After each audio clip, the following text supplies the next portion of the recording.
said, do you want to go to DC and make out with us? And we were like, yes. I make out with her all the time. And I've always wanted to make out with her. And then I didn't know I liked watching them make out. I like it a lot. We do now. It's really important to be here in front of the White House, especially now, because I think it's about visibility and the refusal to be invisible anymore. We will not be silent.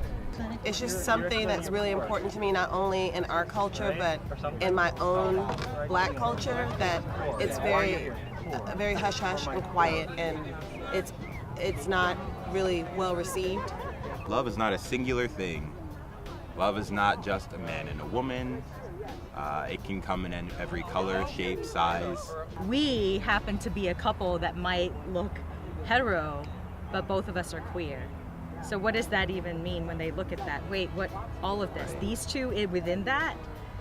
Maybe that is also part of this umbrella that I don't consider part of me, but there they are. We have a lot of tourists that come through DC, and so they're getting accustomed to this interaction between protest and people who are demonstrating, and they took pictures. They definitely took pictures. They're going to take these memories home with them. This is what happens. This is my trip to the White House. I saw a whole bunch of strangers making out with each other, and they look to be having a good time. My love should be accepted just like their love is accepted. And if they want to join, then let's join all hands and let's do it together. I thruple that. Thruple, yeah. The queer community are some of the most wonderful people I've ever met in my entire life. I feel so proud to be a part of it, and I feel so privileged actually to be a part of it.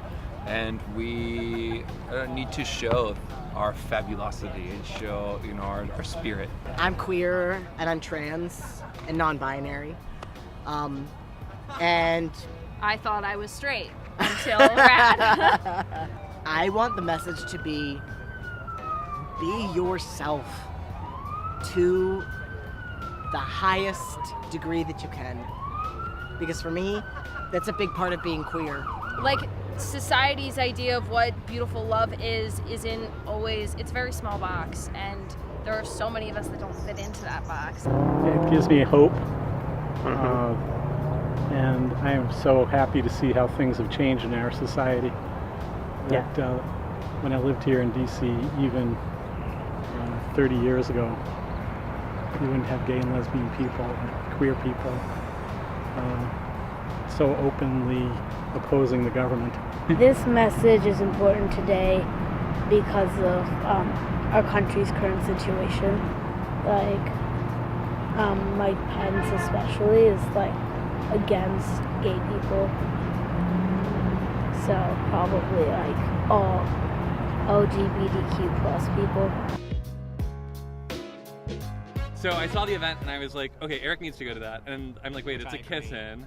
Right. And I'm like, oh, no, but I can't miss this. I cannot miss this. I was ready to stand here by myself and just, make out with my hand or something. Like, I didn't even recognize fully who it was. I'm like, why is this guy, look so excited of just, walking over here? I was like, he must want to join in. And then it finally, clicked. And it was just, I don't know. I couldn't deal.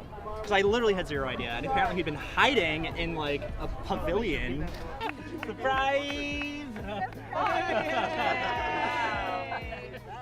7 years ago, I wouldn't have even thought that I would be making out with a guy at all. And then even 4 years ago, I don't think ever thought I'd be making out with a guy in public. So the fact that now we can get married, if that comes down the road, this is who I am, this is okay, I'm allowed to feel love, and I want everybody else to realize this is about love, not about politics. I have so many friends who went through the AIDS crisis, went through an administration that was ignoring them just like our administration is ignoring us today.